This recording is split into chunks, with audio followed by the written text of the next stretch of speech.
I have to imagine that Ricky Jay got Guinness record amount of ass just based on his intellect, based on his knowledge, based on his card skills. And today we're going to be taking a look at one of his best tricks, which he calls 4 queens, 3 ways. Now, I know ordinarily that sounds like a weekend at Piggy's house, but actually I'm very concerned with what gets me hard these days. But card artistry, just like other theatrical forms, music and dance, has its own styles, its own classics, its own genres. I'm going to start my show tonight by doing the same effect in 3 different ways.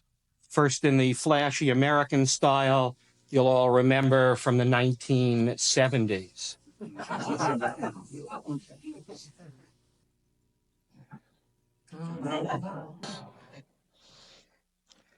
Well, on my way to the luckiest night of my life.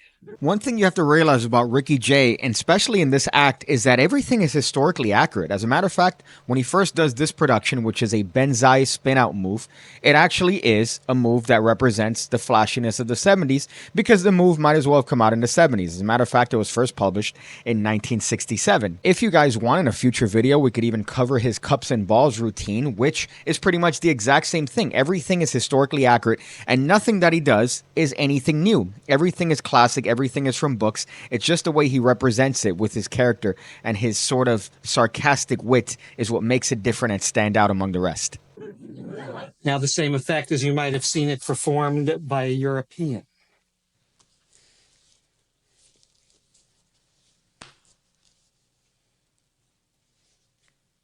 Ooh. An old Meters tune, Just Kissed My Baby, going back for number 2. Think about how much better this might look with a frilly shirt or a bow tie. Think about how much better I might look.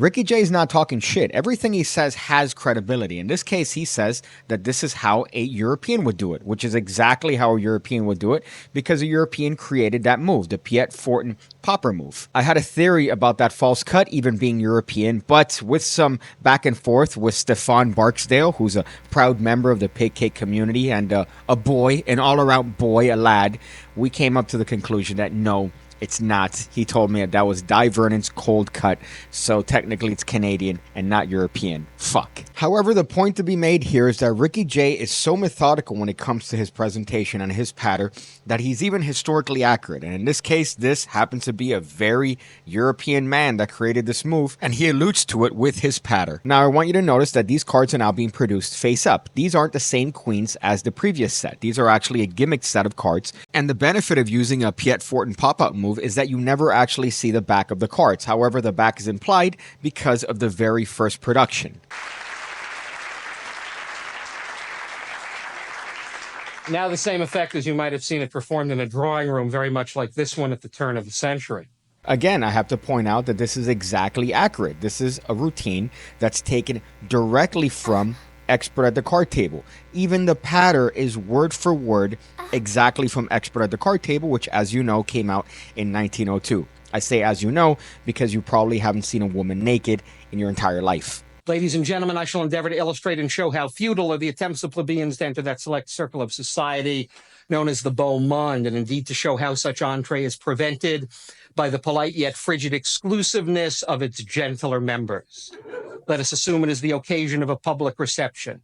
Ladies and gentlemen, I shall endeavor to illustrate with the aid of this ordinary deck of cards how futile are the efforts of plebeians to break into that select society known as the beau monde, and especially how such entree is prevented by the polite but frigid exclusiveness of its gentler members. Exactly the same as Expert at the Card Table, which is just a prime example of the strength of Ricky Jay's character in that he's able to regurgitate this patter, which is ordinarily very boring, it's very campy, it's something that a magician would never do in a million years, and yet he does it and entertains legitimate audiences. Our table the hall, our deck the common herd, and we would fittingly select the 4 queens as representing the feminine portion of the smart set.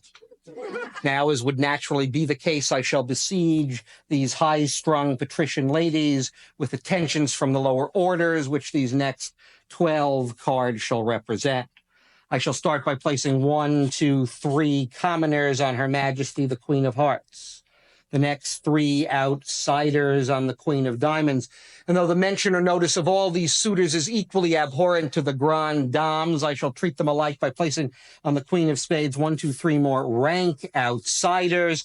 Finally, the last three who have been closest to the bottom, therefore least crowding and most deserving to proffer their homage on the Queen of Clubs.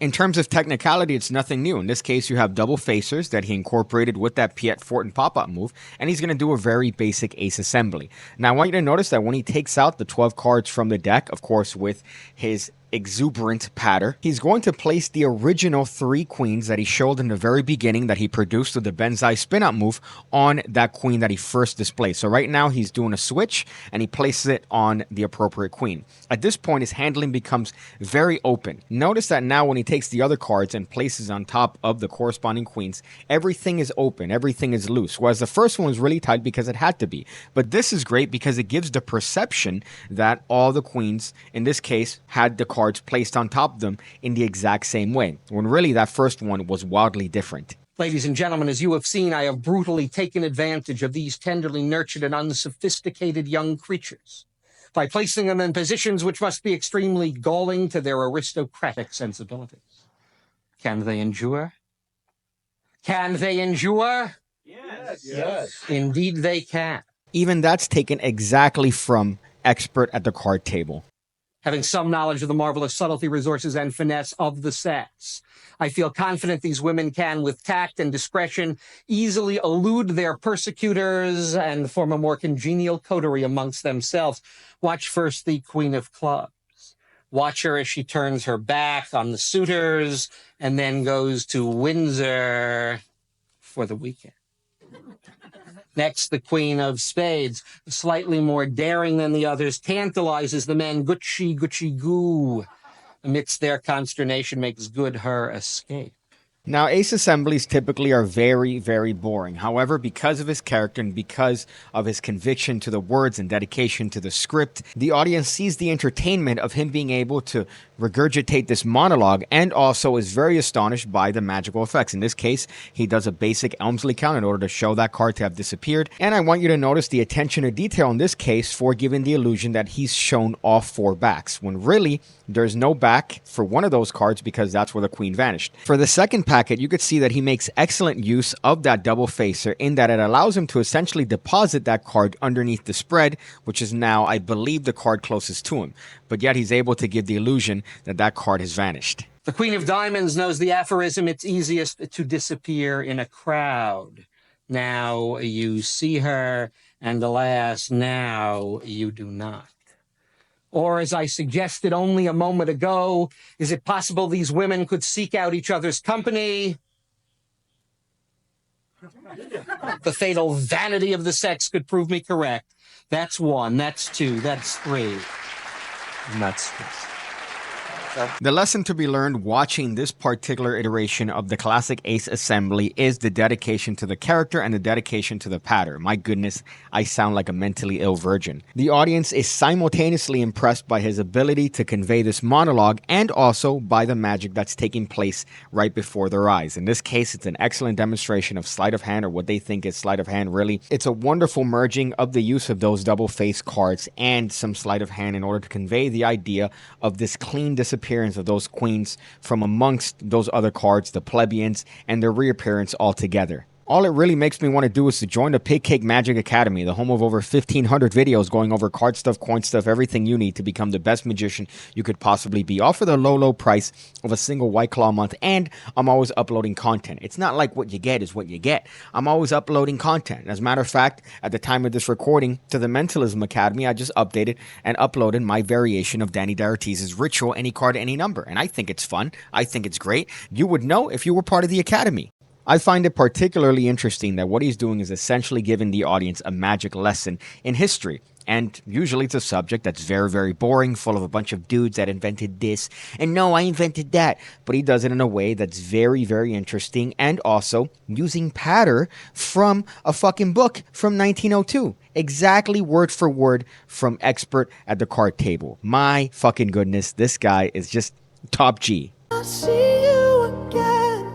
When I see you again, when I see you again, I see you again, when I see you again, when I see you again, when I see you again, when I see you again.